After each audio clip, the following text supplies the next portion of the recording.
that's happened since Rowan's death, leading up to this point. May 8th to May 12th, 2013 is a blur. It's a blur with many vivid recollections. On May 8th, Rowan was playing a rugby match with John McRae Secondary School. She was swing tackled, landing on the ground with her head taking the full force of the impact. Despite all that the medical staff at CHEO could do, and we know how good those people are, over the next 4 days, she didn't regain consciousness. Late in the evening, almost midnight on May 12th, we watched as CHEO medical staff rolled our daughter into their operating room so that her wish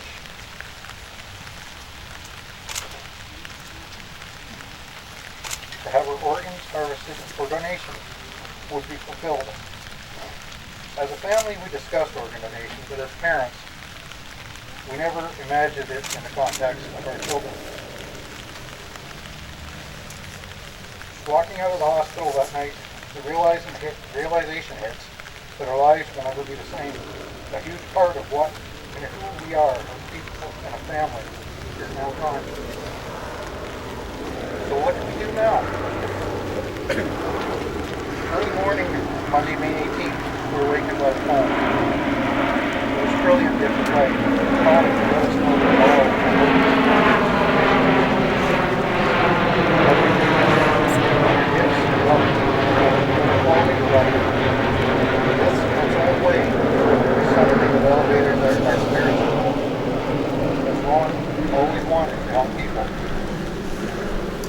But then the phone kept ringing.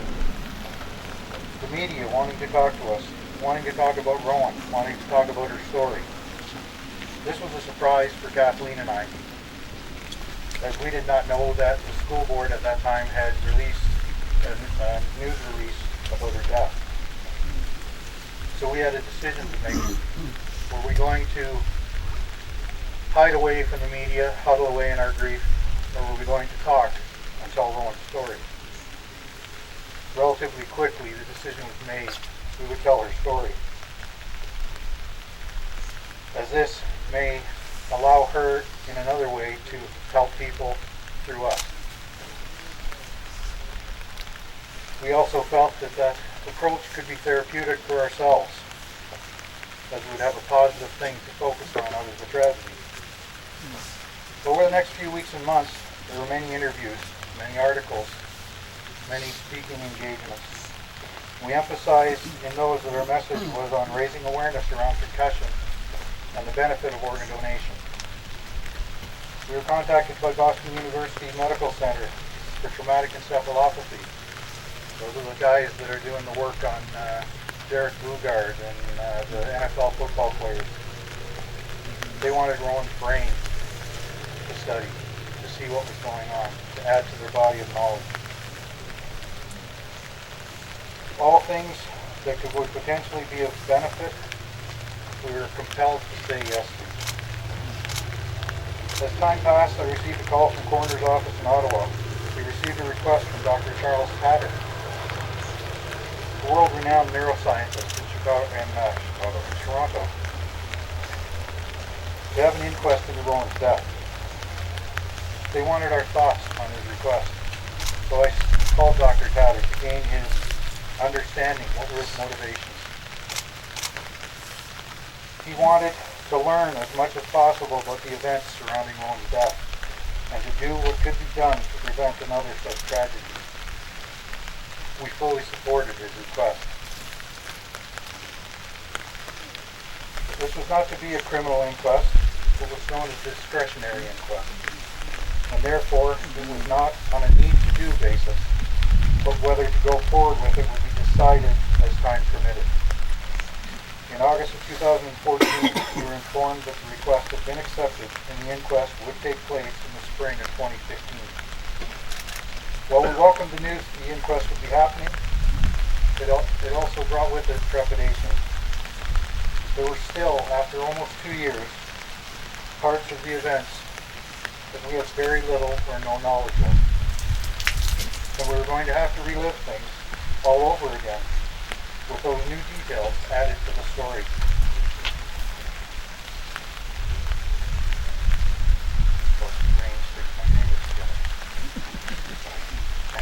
The inquest was held in Ottawa beginning Tuesday, May 19th. For us, it was emotional, cathartic, painful, educational, heart-wrenching, but in the end, very rewarding. We heard about her text messages to friends suspecting she may have a concussion, but she never told an adult. We heard about the hits she had in previous games to May 8th and how those may have been contributing factors to her death. We learned about second impact syndrome and its deadly consequences. We learned about Bill 39, a bill that had died on the legislative agenda in the fall of 2012 before Rowan passed.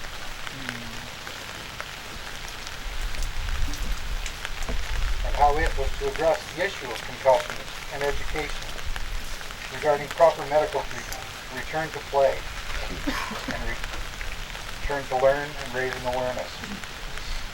We learned that a skull or spinal fracture could be repaired, but not the severely injured brain or spinal cord, for which the only cure is prevention. In the end, the jury came up with 49 recommendations.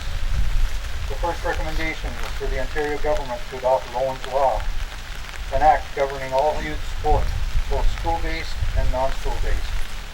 The act should recognize the importance of four criteria in protecting children and youth: providing education on sport-related concussions to athletes, youth, coaches, and parents; removing a child or youth athlete from play if a concussion is suspected; ensuring the child or youth does not return to play until he or she has received medical clearance; and ensuring appropriate return to learn and return to play strategies are in place.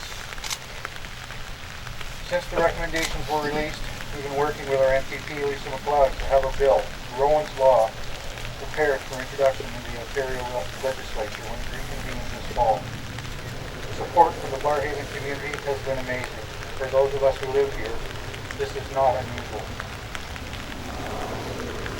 In the spirit of bringing people together, as Rowan would have liked it to happen, a request was that the bill be co-sponsored by members from each of the three main political parties. We're very engaged jumped on board here. The Liberal Party doesn't have all the like co-sponsors and all the we've got the government starting with local leaders across the province to show support for this legislation.